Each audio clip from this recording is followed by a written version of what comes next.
Welcome to the Art Bazaar, a podcast that chats with artists of all types to explore the depths of creativity, brought to you by the Alternative Gallery.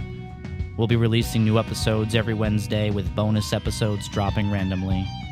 If you like what you're hearing, you can support this podcast by going to thealternativegallery.com and clicking on the podcast tab. I'm your host, Brandon Wonder, creative director of the Alternative Gallery, a nonprofit arts organization in Allentown, PA, run through the efforts of dedicated volunteers. Our guest today on Art Bazaar is pop artist Chris P. Jones, whose work often features iconic characters from film, music, and outsider culture. Chris's work is colorful, bright, and usually bursting with attitude. In addition to being an artist, Chris P. Jones has also helped create several art spaces over the years as a co-founder, including Eye Candy Studios in Kutztown and Popmart Gallery in Bethlehem. He's also a co-founder of Mad Road Artists, an art collective that combines live musical performances and live painting, usually with a central theme for unique art experience. Chris Jones is an Allentown native and has been working in the Allentown Art Scene for over 40 years. You can see his work by going to chrispjonesart.com. Welcome to the Art Bazaar, Chris Jones. How you doing, man? Good, Brendan. How are you doing today? I'm great. I'm feeling good to have my buddy Chris Jones here. You know, we've done so much together over the years, so I'm excited to talk about everything. Oh, definitely. And, you know, I want to stress that we have the real... Over 10 years. Over 10 years. And I want to stress that we have the real Chris P. Jones here. That's right. Because I remember you telling me that there's another artist named Chris Jones in England or something like that. Yes. And people sometimes... he gets confused. He has a website, chrisjones.com. I believe he's the King's Poultry artist. But he's really good, like an Audubon, fine artist. So I think it's just funny that, you know... So he's a fine artist. He's like the English version of me, probably. He's a fine artist. You're a pop artist. Right. I'm sure he probably thinks your stuff is lower class in his eyes. I'm sure that's what always makes me like people that are looking for him, and then I come up, they're probably like, what the hell is this? This is not the King's Poultry artist. Has this guy ever contacted you? No. You should reach out sometime. I really should. So pop art, why pop art? What drew you to pop art, and what were some of your early influences? The style I have now is a silhouette style that I was doing for a while. Like I'm almost like bored with it. But when I did it was just by accident because I did a Johnny Thunders painting, and I really liked it, and everybody really liked it. So I thought, I should start doing other heroes or people that I admired and doing them in that style. It's like I made like a blueprint or something. From then on, and plus, it was easier to create because then I could just come up with a person, and I already had a system that I would do the high contrast picture, and then I'd always do something with the background, but very simple.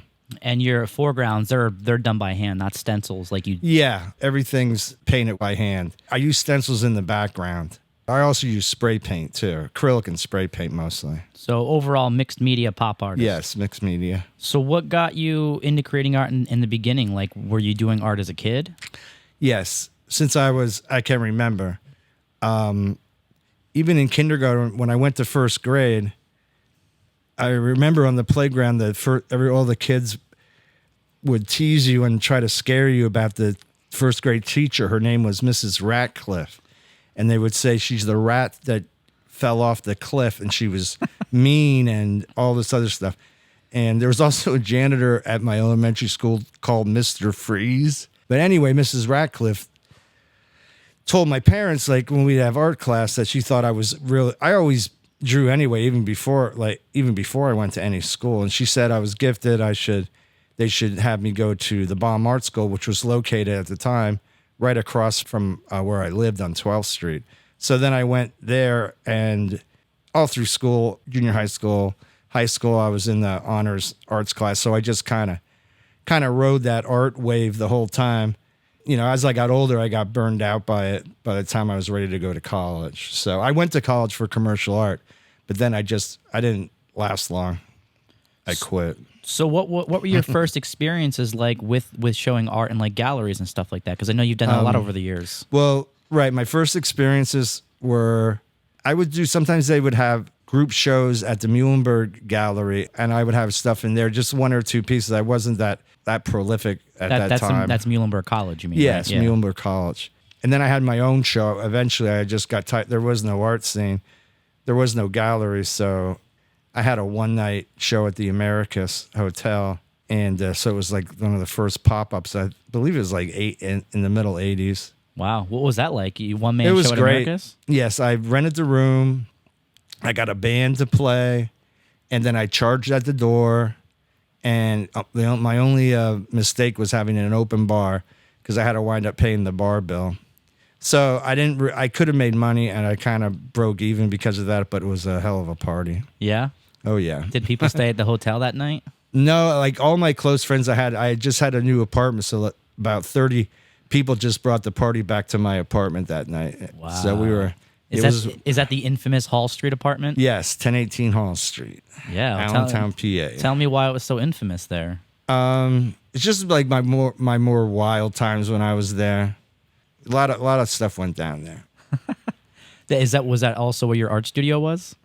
Yes, I also painted there, but I wasn't as... I would do it, but I would only do it for certain things. I wasn't, as focused as I was later on. You're saying that there were no real galleries in Allentown back in the 80s? Well, there was the Open Space Gallery, and at that time, it was in an old... I guess it was an old factory space above McDonald's on, I believe it was 8th Street. They'd have shows and stuff and plays, but I don't know. I mean, I was in it already a couple times. It just didn't seem accessible that much. Like, they never had shows. That was it. You had that gallery. You had EGAZ, but that was more for like music. Music there was always around, but as far as like visual art, not so much. So EGAZ, except for fine art, and even then, Allentown really didn't have any. So as a pop artist, you didn't really have many places to show back in Allentown. No. Like I said, it would be a group show at Muhlenberg or something would come up. Maybe a group show at Open Space, but that was it. And you mentioned EGAZ. I never really heard about that before. You said that was the space for music. What kind of music did they have EGAZ there? was a place for like avant-garde music, jazz. They got Nice. people from... I know they had some people from Ralph Records play there. How long did that place last for? I don't know, a few years. Yeah? But we never... I mean, we went there, but we never really hanged out because we were more into rock and roll and punk rock, like when we were that age. So we just went... More than that. A funny story is with that place, EGAZ, that one night they were having a show, and my friends and I that are like our gang or group that were hanging around, we're walking down the street, and we find an old organ from a house just sitting on the street. So we pick it up. There's 4 of us, and we take it to EGAZ, and we just bring it in, and there's playing this jazz music, and we just go wild and smash the organ to pieces right there on the floor, and everybody was like, they said that one of the best things they ever saw. Wow. So that's the kind of place it was, and we did it, and nobody stopped us. They almost egged us on. So They encouraged you. Yeah, they encouraged you. So that's some freedom of expression back then. Yeah, that sounds amazing. And it's the kind of like eccentric spaces that artists need, and I think a lot of developers and people that are opening spaces kind of shy away from.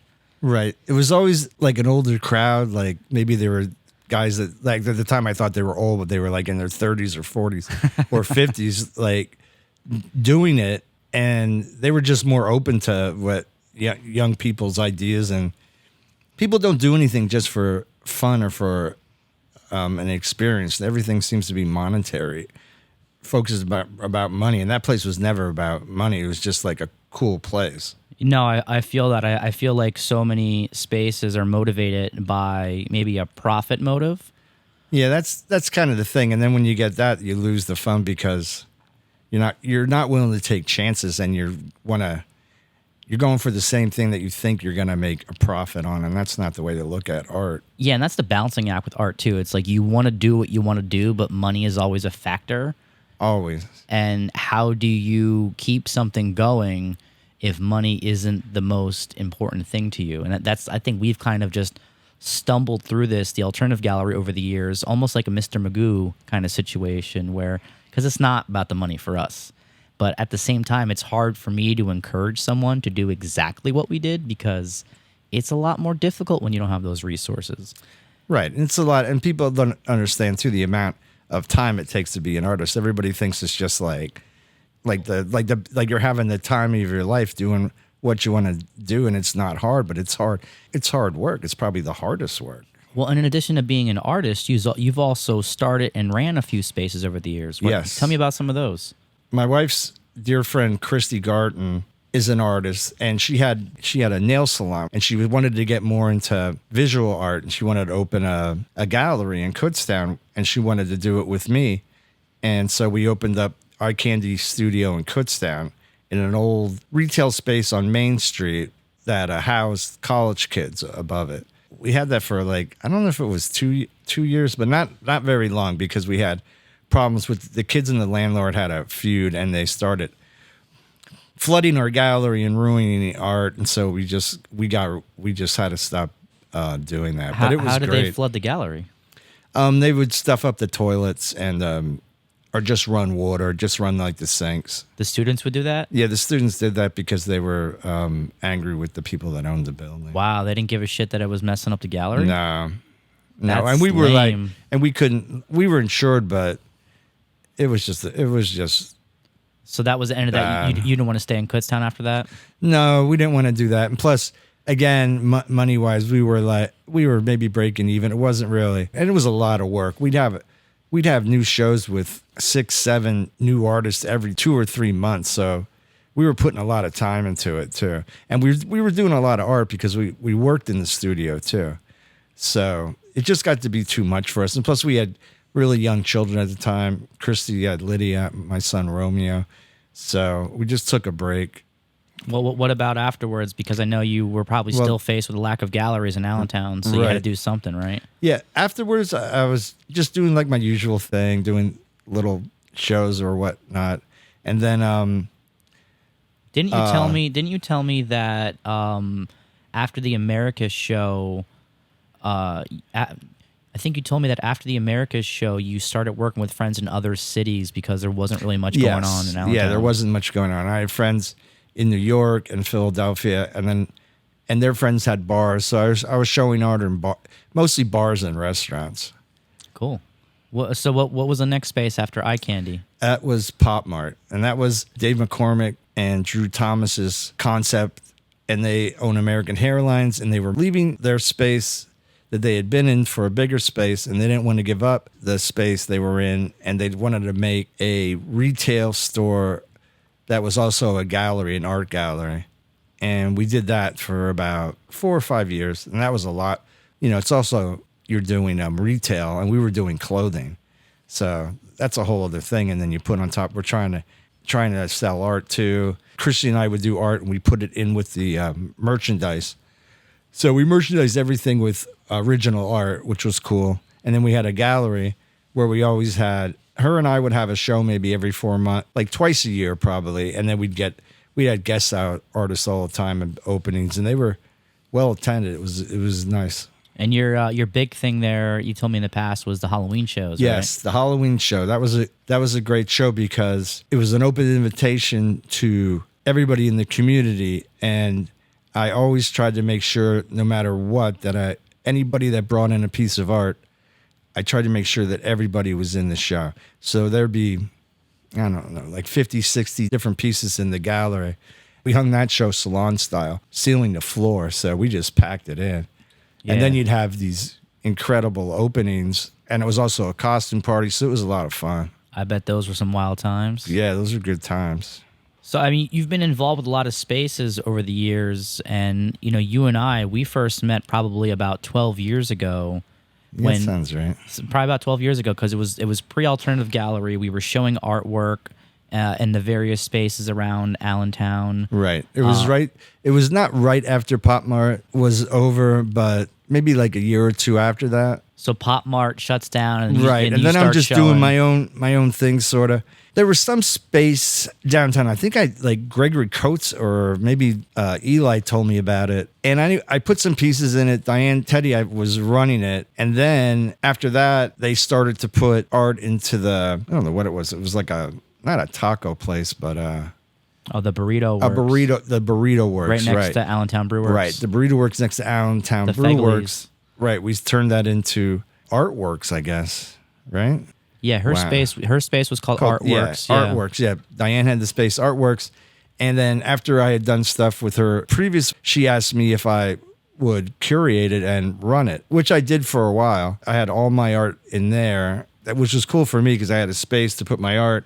And then I, same deal, you try to get, every 3 months, try to get more artists, like 4 or 5, so you get more people involved. Yeah. And then you guys had a show there. It was basically the alternative gallery had a show. Yeah, it was like the alternative gallery before we started the gallery, where we were showing work there, and then we curated a show there. That's where I had Jay and Rob come in.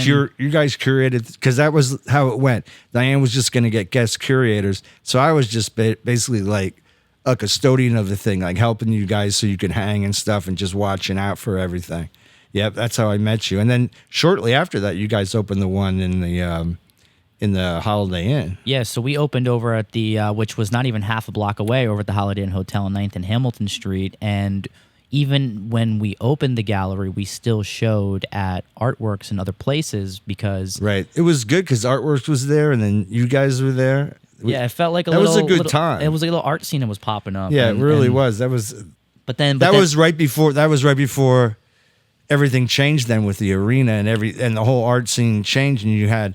Well, you just had a change in the way things were. We got pushed off of Hamilton Street because of the development. Right. The hotel wanted way too much money, and we had to leave. And then there was, remember, the fire at Artworks. Right, and the fire at Artworks, and then they decided they just didn't even want to deal with that business anymore. Didn't you have artwork there when that happened? I did, but it was mostly smoke damage, so none of my things got damaged. Did you end up getting that work back? Yes. I was always curious about that. I think it was just like a smoke, like a fire, but I don't think it was that bad, but it was bad enough to close the place down. Yeah, closed. It didn't reopen, and then eventually became something else, unfortunately. So yeah, I don't know what it is now. You went from having like this mini art community starting to come together to us leaving, and then that fire, and back to almost nothing. Right, and it went back to how it was. It was just zero. I remember when we were first showing together, we kind of clicked because, you know, you're a wild person, you're a fun guy. We liked that. We were 20-something. Yeah, I like to have fun. We were having a grand old time. I like running with a younger crowd. And hey, we learned a lot from you as far as hanging and curating shows because you had been doing it for a while. And then you were, of course, in the very first show at the Alternative Gallery in June of 2012. You've been a long-term resident artist here at Cigar Factory. Yes. And you're also now exhibiting work in our new satellite gallery at the Americus Hotel called the Golden Era Gallery. Yes, I am. Showcasing Allentown art. Actually, you did a painting of the Americus Hotel. Yes, I did a painting for that show of the Americus Hotel. And I have my first Allentown painting that I did over 20 years ago. And that's there on display. It's on loan. Yeah, I love that you do both pop art and series of art kind of dedicated to the history of Allentown. Yes. What are some other Allentown pieces you've done? Because I always do things reoccurring. So I've done that same basic structure in all different palettes, and it's not the exact same thing, but it is the same concept with the tower and the Hess's spirally deck. Hess's was the famous department store here in downtown Allentown by the Hess brothers. Right. Yeah. And they've had that in the 70s. They built this deck with a spiral, and it always remind me of the Guggenheim in New York. It was that gives that kind of vibe. And so I included that. Plus, I worked on the parking deck and Hess's, so I have a big connection with Hess's. Wow.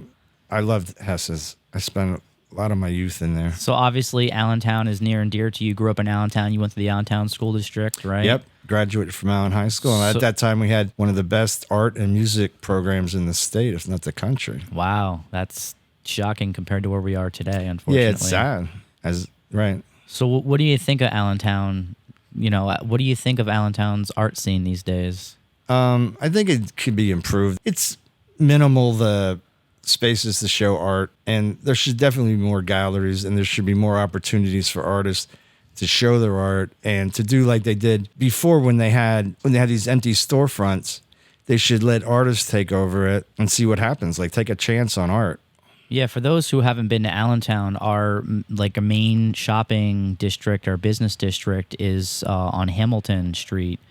And in the last decade, there's been a major phase of redevelopment where real estate companies come in, kind of bought up all the old buildings, knocked them down, and put new office buildings and such in there. And it didn't really work, and you have a lot of vacant storefronts down there, several dozen, actually. It's kind of a ghost town in its own way, so it looks nice and new, but there's not a lot going on there, and it's kind of been an uphill battle for us artists to get the kinds of businesses and places we want there. Right. It would be better to have, like, comic book stores are good, record stores, anything about culture, and galleries definitely would be great to have some art galleries down there. Yeah, there's a couple galleries down there, Or but even it's really not enough. Even like a coffee shop / art gallery. Like, they come and go. That's the problem. It's just because I think so many people try things on their own without a network or a community behind them, it makes survival a lot more difficult. One of the things we've been working on is with artist friends we know, we're trying to get them to start their own businesses. Like a friend of mine wants to start a rock and roll pinball / arcade.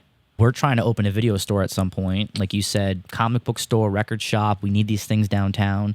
These things they might not appear to be the things that will bring people to an area, but they are. And I mean, a point in case, we have in this area right outside of Allentown is the Whitehall Mall. The Whitehall Mall was its famous anchor tenant for decades was Sears. Well, Sears no longer exists, right? So Right. It's just the mall has kind of suffered because of it. And 10 years ago, if you and I were to have a conversation and make a bet, what's going to last longer, the little comic book store inside the mall or Sears? We probably both would have bet on Sears, right? Right. Corporation, you figure, would last longer. Not just a corporation, massive. Right. Huge. Sears and Roebuck. I mean, come on. Comic Forever. Masters, the comic book store Comic Masters is still there, thriving, probably doing better than ever. And they just tore down the Sears building last month, which Right. shows you that you think these big retailers are going to be what's going to, save an area or even define an area. No. It's not. No, It's- because like the bigger retail places, I don't think are as good as a small business. Well, and the thing is, big retail, there's no difference going and shopping online than going to a big retailer. That's what I'm saying. People will shop online, but if you need places that you want to physically go, where people congregate who have similar interests. right? Because the brick and mortar, like that was the whole problem.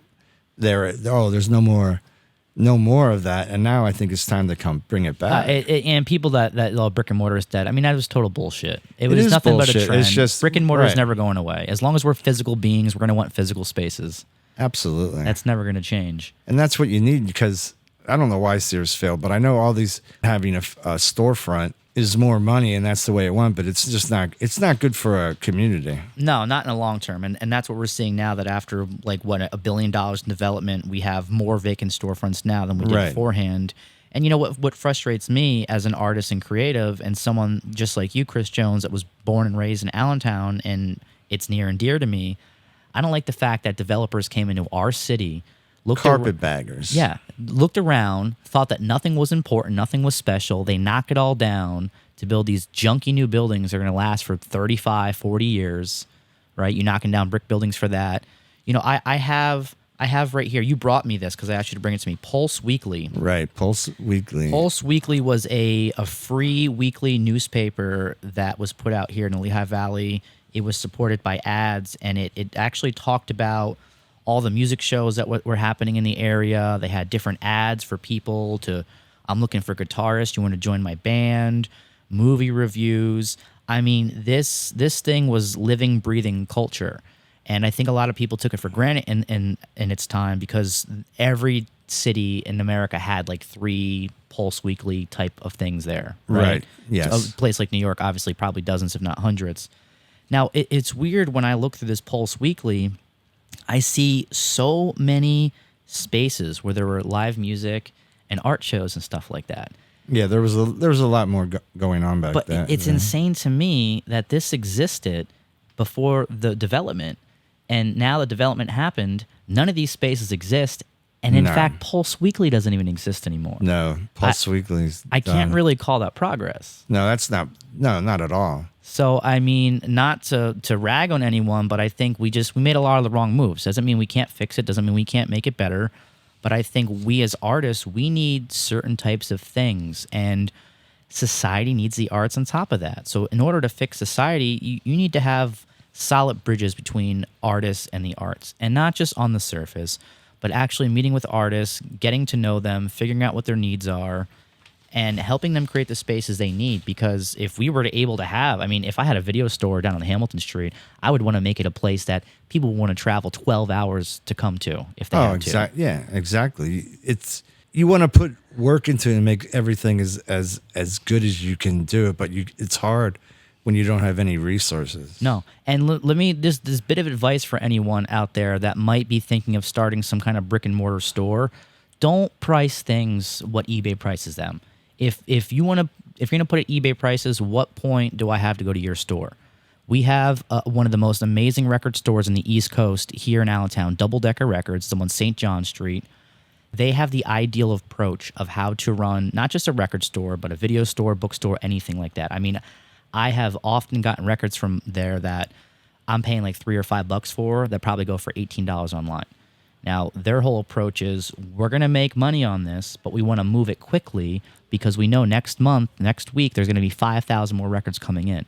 So now you have more purpose to go to Double Decker Records because, number one, you don't know what you're going to find because it's new and used. Number two, it's priced to move. So you have incentive to go there as opposed to just going and shopping online.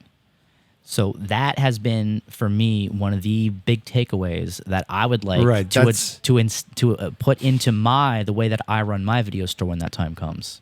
Right, because things like that people can get off of eBay, but I personally would rather go to a store than go on eBay. I think most artists would. And it's funny that, with vending, I know a lot of times when you have a setup, like, you don't put prices on your artwork. Like, you don't put price tags. I never price anything because as far as my prints, I have a price because I know what the one size is and the other size is. So I tell people that. But everything else, it's up for But when it comes to grabs. original paintings, it's totally... original paintings, it comes to, just to how I feel at the time. Because, and you know what? And I think that's the right approach. And I know a lot of artists do exactly that. And people get annoyed why there's not price tags on it. Right. Well, we want to feel you out. This is right, and if somebody... A piece of art is a piece of an artist, you know? Right. And sometimes it just works that the person... You feel like the piece should go to them. So you want to make a deal so that they have it. Obviously, us as artists, we, like everyone else, need money to survive. But like I just mentioned before, when you create a piece of art, it's like a piece of you. It's hard to just give up a piece of yourself. And I think so often artists are forced to sell original artwork way too cheap just to make ends meet. And that's where I think prints are really handy, because then you can make a lot of money off that piece and get what you want for that original, or even better yet, keep it in your collection or get it to a collection where it's going to be properly displayed. Exactly.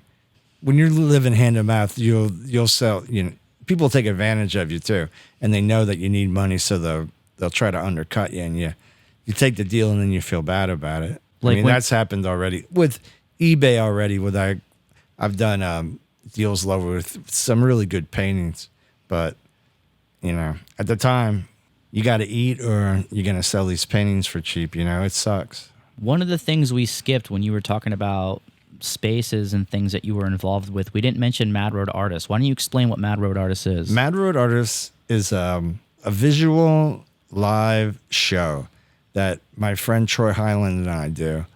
And he does he's the front man and gets the entertainment. Usually it's a band, spoken word, and there's usually a theme. Usually a person, and like you've done like Hunter S. Thompson. Yeah, we've Bukowski. done Hunter S. Thompson is probably what we're most known for. We've done that a lot of times. We did that in the first Louisville, the Gonzo Fest in Louisville. We went to Louisville, Kentucky, and did that. We've done a lot of different ones, and then they do the show, and then myself, and then usually I'll get like two friends of mine that are artists, and then we have a piece. It's all set up, and then we do the piece during the show of So whoever the show's about, like Hunter S. Thompson, then we do a Hunter S. Thompson piece. And the three of you, or however many artists there are, you all paint on the same piece together. Right. We all paint it together. At the same time. At the same time. Well, what I do is I have like rough outline of whoever the person is. Say, we've done Hunter S. Thompson. Dr. Seuss. You did Dr. Seuss. Mm-hmm. That was more elaborate.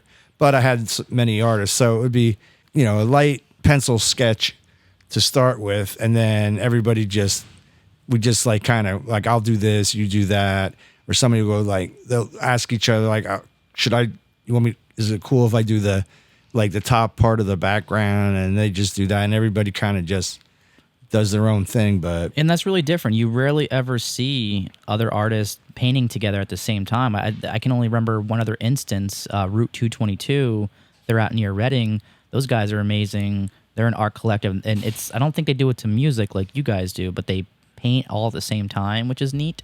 And that's kind of cool. It was, when we first had the concept about it, like we always wanted to do one where it was just like a jazz thing, and then we just would have a really big canvas and just do whatever, have 3-4 artists and just do whatever was in our head, like mix it up, like a big abstract piece. But I don't know. We thought it would be better to have a little structure to it, so that's why we did it like that. The one show we had was we did 4 different panels, and then we each separately did them, and when you put it together, it was an eye like in the center. So that's another, like, that was like a different concept. There was 4 of us, so we each had an easel. We had a piece of the canvas that went together. The fact that was for an arts fest. And then when you're done, you put it together, and it's an eye, but it's everybody else's, like, interpretation. That's kind of what we do. We just like to experiment. No, I like that stuff. I love when artists can experiment and explore, because sometimes it's like you said, your silhouette style that you adopted kind of happened by accident, right? Yeah, it happened by accident just because of what I did to this one picture I found of, it was like a publicity shot of Johnny Thunders, and I just broke it down, the contrast, and I did it. Yeah, and then ever since I can do that to any photograph. So you mentioned Hunter S. Thompson. I would imagine Hunter S. Thompson's a hero of yours. Oh yeah, Hunter S. Thompson. And that's one of the things that's one of the reasons I love you, Chris Jones, because like we have some similar heroes. Yeah, Hunter S. Thompson, Bukowski. And you said that you think that overall Bukowski, you thought Bukowski was a better writer. Wouldn't say he's a better writer. I just think I just can relate to him more because he's more of a common man. And Hunter S. Thompson's like a rock star, even though I love him. But he got to the point where he was bigger than his writing, and he pulled it off, which is tough. Yeah, he did. Yeah, he started by writing the articles. Well, his rise to fame. I mean, he became literally a comic book a comic strip character. What was that? Doonesbury. He was Uncle Duke. Uncle Duke. That's it. Raoul Duke is what Hunter S. Thompson usually. Yes, that was his alias. His alias in his books most often. What's your favorite Hunter S. Thompson book? Oh, it has to be Fear and Loathing in Vegas. In Vegas. Oh, that's like a perfect book. It's really good, and it's so humorous, and it's just so good. And like so I saw the film before I read the book. The movie is what initially got me into Hunter S. Thompson because I love the film. Terry Gilliam's incredible as a director. I was skeptical, but when it was Gilliam directing, I thought I always liked his work, so I thought, and I know Hunter S. Thompson was involved with it. He was still alive when they made it, so I figured he wouldn't let him do a bad job, and it's pretty damn good. Yeah, I remember like I loved the film so much. I listened to all the commentaries. I watched the deleted scenes. I started to do a deep dive of that movie, which of course brought me to reading the book. So I read the book after seeing the film, and I'm like, reading the book and being able to picture the film, it's like, wow, this is almost like a perfect adaptation. And so many people, it was like the unfilmable book. Like there's no way you can make it. Right, because they were talking about doing this many times before that. And I was like, how are you going to like visualize that in a movie? There was, I think at the documentary, it's called Breakfast with Hunter, where they actually show other filmmakers who were trying to make the adaptation before Terry Gilliam. And the one, I don't remember if it was a screenwriter or the director, he actually wanted to do an animated sequence, and Hunter S. Thompson lost his fucking mind. Yeah, that's the thing with Thompson. He was, not that he was hard to work with, but he wasn't going to put up with any bullshit. He was like basically mad that, oh, I'm a cartoon. What am I, a joke to you? Right. Is how and he saw it. And the way I understand Hollywood, he didn't like that. Like Hollywood trying to make money off of. And I think it's the people that he met. And I think Johnny Depp had a big part of that. Yeah. I mean, the whole relationship between Johnny Depp and Hunter S. Thompson was fascinating. The method acting where he would live with Hunter S. Thompson, and the famous story of his nightstand being the barrel of dynamite. Yeah. Well, I thought it was gunpowder. Right? Or gunpowder. Right. Yeah, where he's putting out his cigarettes right on. It's like, come on, man, what are you doing here? But right. What do you like most about Bukowski? Are you more into his novels, his short stories, his poetry? I'm into all of it. Like I love his stories because again, he's just having fun. I don't know how to describe Bukowski. I really don't. Why I like him so much. It's very pure, almost like he's not trying, and it's so good. It reminds me of Hemingway, but even more honest. I think that's the thing. He's just very honest. I think that's why people don't like it, because I think they're offended by because people are offended by honesty sometimes. Absolutely. I would say, I've read almost all of his novels, a lot of his poetry, but for me, his standout work are his short stories. I love his short stories. Oh, his short stories are good. Cause my favorite being, there's a collection. If no one's ever checked out Charles Bukowski's work before, I think a great place to start, there's a collection called The Most Beautiful Woman in Town. Yes. It's my favorite book of his short stories, and there is a story in there called that. I mean, it's just the one where he ends it talking about basically getting bullied in school, and there's a line, "The American playground had won again," like just rattled me and stuck with me because I really related to that. Not really. Right. I didn't have my people growing up. I didn't really find my people in life until I got into my 20s and even 30s. And he had a very horrible childhood. Yeah, I mean, I had a good childhood. It was just I was a certain kind of creative person, and I wasn't really around other people that I meshed with in that way. So, and I think that's one of the most important things in life is finding your people, right? Right. And the other thing about Bukowski is like he knows people. He was a working class guy that actually worked. A lot of his stories are all from his own experiences, which. Oh, and if you want to talk about starving artists, I mean, he has those stories where he talks about he would literally, for it was like a 2 or 3 year period, he would survive by eating one payday candy bar a day. Right, a payday candy bar a day. And then I guess there was a time in his life where he did travel around, and then he went back to L.A. And you know what? That's one of the reasons I think you like Bukowski so much, because he's from L.A. and he writes a lot about L.A. Yeah, I love that. He tells, all the old L.A. stories. Then he lived there, and he drove around in a Volkswagen. I mean, he never even started to make much money until he was in his 50s. Yeah, I know. Yeah, he lived the life of a starving artist for 20, 30 years.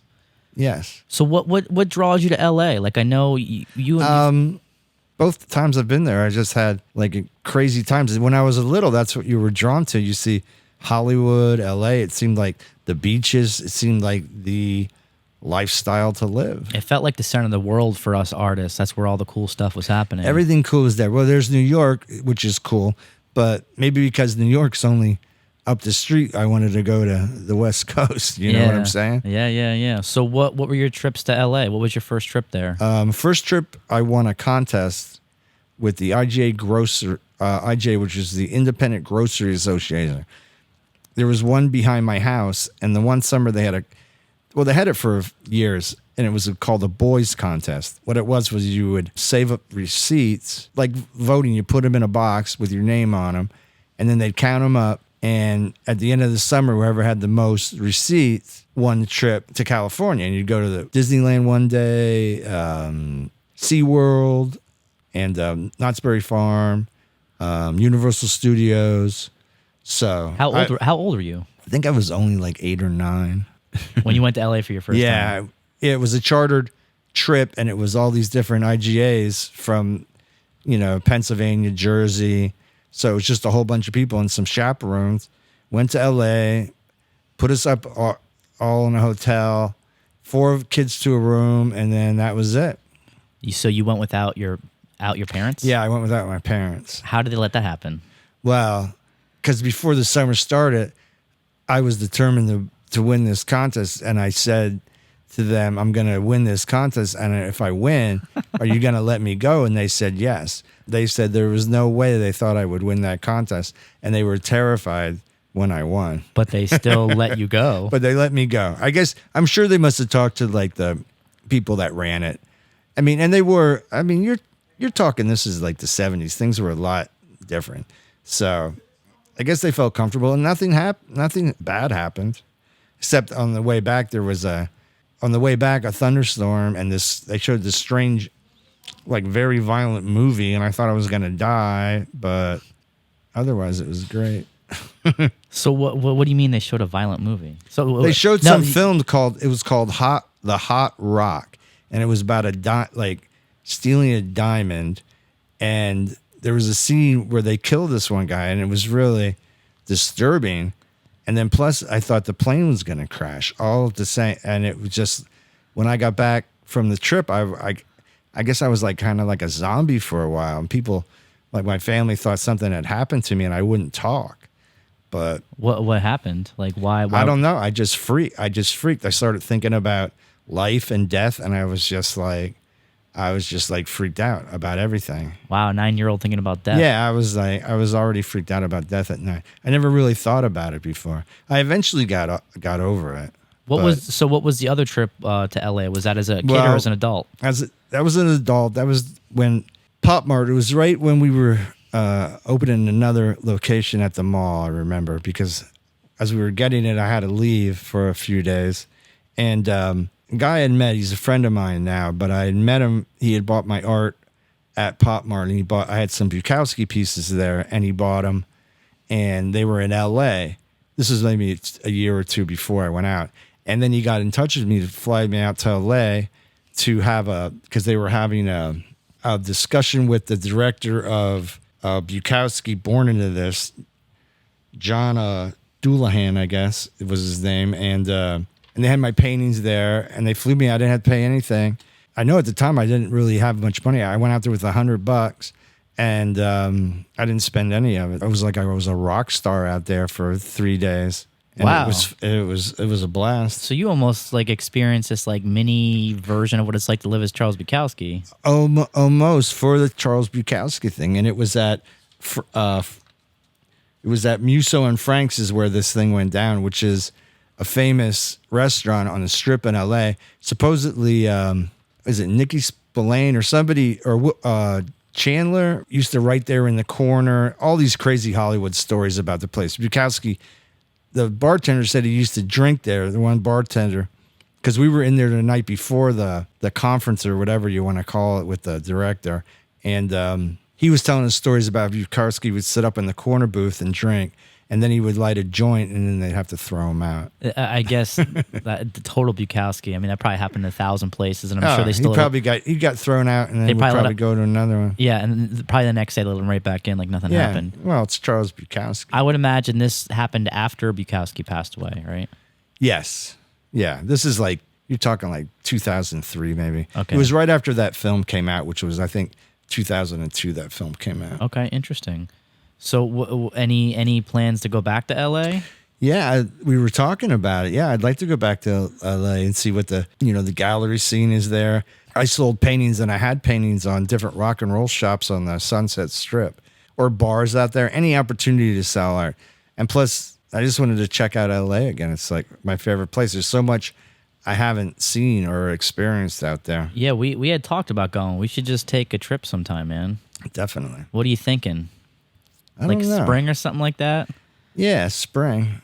Spring sounds good. So for anyone listening that has any recommendations of cool bars or art spaces or things, yeah, because I know a lot of things in LA have changed. Like the same thing, like here, they're getting rid of different places like Krabby Joe's, which is a famous dive bar. I was fortunate enough to go there when I was on that trip, but now it doesn't exist anymore. But my friend, at least he saved the neon, and that's in a museum. So, oh wow! But I don't know what's there. Probably a Starbucks or something. Is it the museum that's in Las Vegas with all the neon? No, it's some museum. Or does LA have one? I think LA has a museum. Oh, nice. So I'll have to check that out. yeah, he got it, and then he just gave it to him. So Our buddy Chris, who does the signs, will probably love that. I have to tell him about it. He Right. probably knows about it. there's a story about the Krabby Joes, but I forget what it is about the sign, because I don't think they did it right or something. I can't remember. Well, you know, hopefully this is a future trip, but a few months back, we actually were able to take a trip together to Asheville, North Carolina. yeah, that was cool. Well, why don't you recount your experience? What was that like for you? It was very interesting to see that community, because they had a lot of artist studios and a lot of art things going, art like visual arts, and plus like tons of music. So there was that, and record shops, and it was a good community. You could see they were very, very artistic community and very nice community. The people that we met. Yeah, the reason we had gone down to Asheville was because, I mean, all of us had kind of heard about it for years, and friends of ours had either visited or now lived there, and like, you got to check out Asheville. So we finally were able to do so. We rented a vehicle. We drove down, a group of us from the gallery, rented this insane cabin at the top of this mountain, which you had to have a 4-wheel drive vehicle to get up. It was absurd. Maybe we have a video of it. We should share it. Yeah. And then we would drive down the mountain and into Asheville, and you know, it was kind of like a fact-finding mission for us. We wanted to see why Asheville was so cool, why all these artists were about it, what was working there, because like we want to go and visit these places and like find ways to make our city better. And in addition to that, we want to make friends in these cities and collaborate. And we now know these people in Asheville, and we can send our artists down there, and those artists from Asheville can come up here to Allentown. And when you do that with enough cities around the country and around the world, I mean, that's how you really mix the arts together. That's what you need to do, is get different communities from not just your own to interact, and then you have a bigger audience. Yeah, I think as far as artists in Asheville, musicians have the most opportunity there. I mean, there's a ton of there were tons of music venues. I mean, you'd go into like a beer store or restaurant, and it was also a music venue. Yeah, you look in the back, and there'd be a stage, and a band be playing. It was almost like an overwhelming amount. It was an overwhelming amount, not just of music spaces, but of breweries. It's like every 2 feet there was another brewery, there was another music venue, which I guess is great if you're, in need of, gigs. It's definitely a gig economy down there.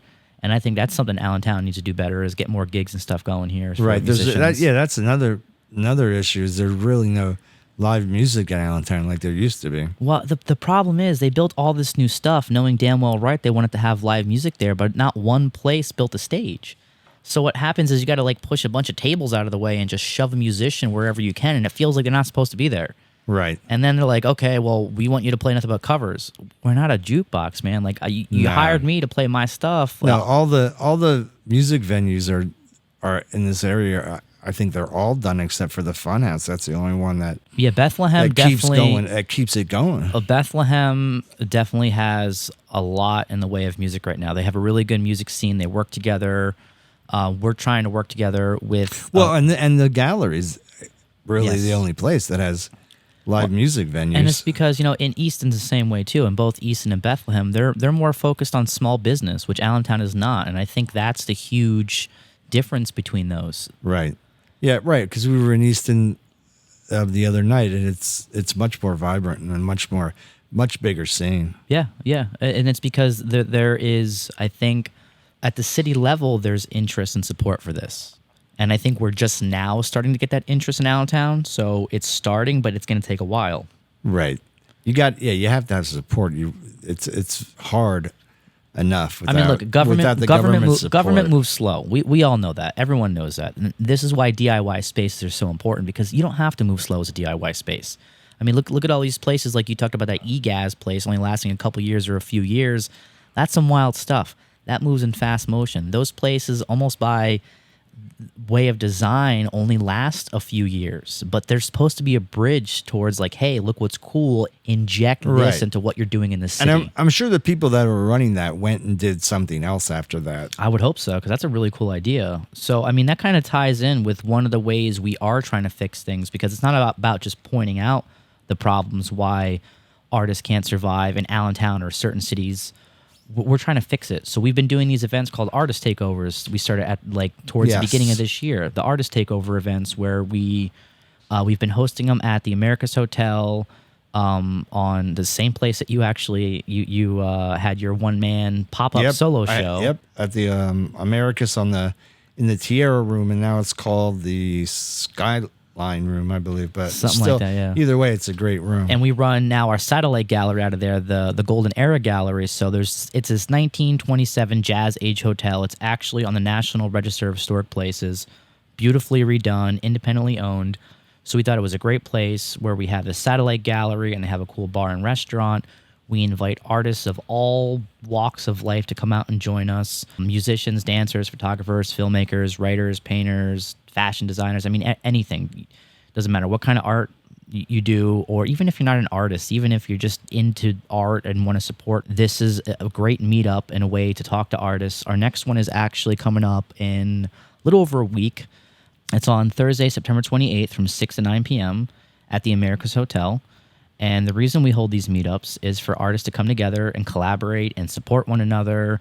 I think because sometimes as artists, we feel like we're on our own. Exactly. But you're not. It's a good way to talk shop. And we need that encouragement and backing of each other. And absolutely. I think it's the only way we'll grow. I had this like epiphany moment earlier this year where I was like, I have all these artist friends, but I don't see them outside of like when we have an event or a show. So it's like basically you only see your art friends at work. Well, right. Like we need to get together outside of work. We need our spot to hang, which is what we've kind of been making the Americus, like our art bar. And just in the last few months having these events, I mean, I would say it's the most cohesive art scene I've ever seen in Allentown. What about you? Oh, I have to agree. So in 40 plus years of working in the Allentown art scene, all it took was a few artist meetups to really bring things to life. Yes. You have so many people that want to do something.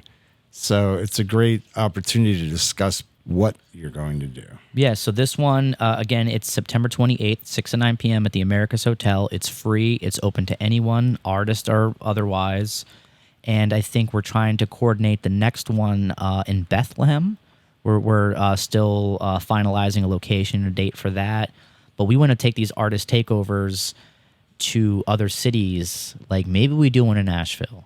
Maybe we go back to Miami. Maybe these other cities around the country. I think it doesn't matter whether we've been there or not. I highly encourage artists to start up events like this. I mean, for artists who don't live near Allentown and can't come to this event, I highly encourage you to start your own. This isn't just an Allentown thing. Artists need these events in their city and town too. So if I can give you a word of recommendation, just start artist meetups. Don't give them too much structure. Don't have like activities or planned things or maybe even formal talks. Have the courage to let it be structure free. Just let it be a hangout for artists. I mean, after 11 years of running the Alternative Gallery and a number of years doing art events on my own in front of that, this has been the most effective path to actually building an art scene. Literally just artists hanging out together. Because if artists want to hang out together, they're going to be more inclined to collaborate, to work together, and to build things together. So that for us has been completely game-changing, and I highly encourage these artists to do the same. Oh, exactly, because you'll meet other artists you'll learn things that you didn't even think about, maybe venues or maybe even style or anything. It's always good to talk to other artists. Absolutely. It's because it's stimulating. It stimulates engaging and... What motivates you as an artist, Chris Jones?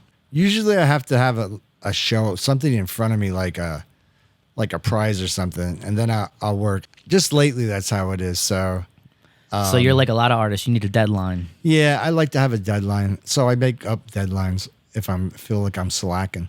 And why do you think the arts are so important to society?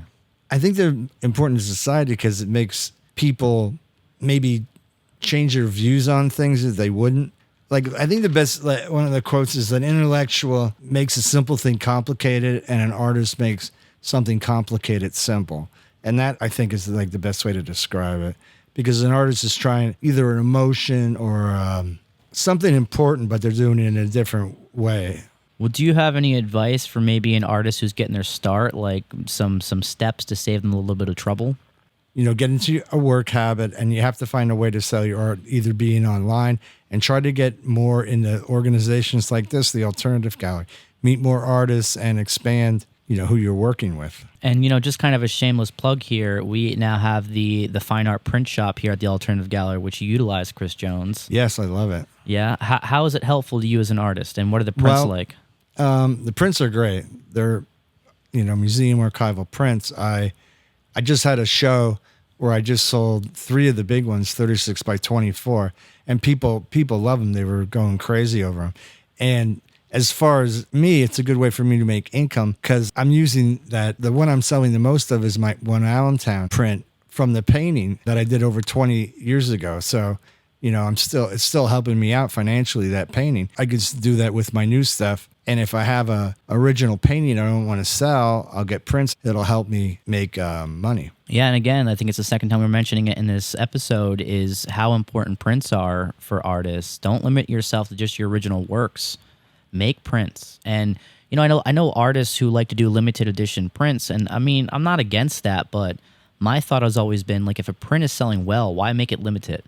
And you can sustain your entire career off of a couple prints if they're popular enough. Right. And plus, if you do it online, they're easy to ship. You can ship them in a tube. I'm trying to do more vending events besides here, like in Hoboken. And there's so many different events that you can vend at. And that's how you're going to make your money off of prints, because you're not going to set, you may, but it's going to be hard to sell 5 or a, $1,200 painting at a show. It's not, I bring everything. I bring my original stuff that I'm still working on when I do it, because I just like to have as much as I can so people can comment on it. Yeah, so we are looking to send artists from Allentown and the Alternative Gallery around the country. So if you're an artist and you want to put together a show somewhere in your city or your state, let us know. Maybe we can collaborate. We'd love to connect our artists with you. Like you just heard from one of our artists here, Chris Jones. He wants to go on the road. He wants to travel more places. So Chris Jones, after 12 plus years together, are there any standout moments working with the Alternative Gallery that you like to reflect on? I think maybe the first show you guys had when I first met you, I think about, because there was so much energy and you guys wanted to start your own gallery then too. And it was so nice to see that energy from somebody else in the area after maybe like 2 or 3 people were trying to change the art scene. And here's you guys, these young people coming up. You did that at the Holiday Inn. And then also when you came down here to 4th Street to see the whole growth of it until what it is now, which is really great. And I just think it has potential to be even greater. Thank you, Chris Jones. I love you so much, buddy. I love you. Well, hey, we're going to have many more great years together, and I'm excited to share them with you. So if you want to check out Chris Jones' artwork, you can once again do so by visiting his website, chrispjonesart.com. Not crispy, like a crispy piece of chicken, but Chris, the letter P, chrispjonesart.com. Because we have to keep me separate from that poultry artist in England. We don't want the King's Men coming after That's right. Crispy Jones here. James Bond. And if you're able to make it out to the Artist Takeover on September 28th at the Americus Hotel, you'll be lucky enough to chat with Chris in person, as well as see some of his Allentown art. Yes, you should come out. And if you haven't seen the Golden Era Gallery, it's an excellent time to come out. Yeah, we'll have the current exhibit will be up for probably a couple more months. We're scheduling the next exhibition in late fall or early winter. We're still working on that date as well. So check out that art while you can. And I'm personally always looking forward to these artist meetups because they're so much fun. They are so much fun. It's work, but it's also a party. It's a blast. Well, Chris Jones, it's been a great chat. Love you, buddy. I love you, Brandon. We're going to do a lot of cool stuff together. Thank you, everyone, to listening. To the future. To the future. And thank you, everyone, for visiting the Art Bazaar. We'll see you soon.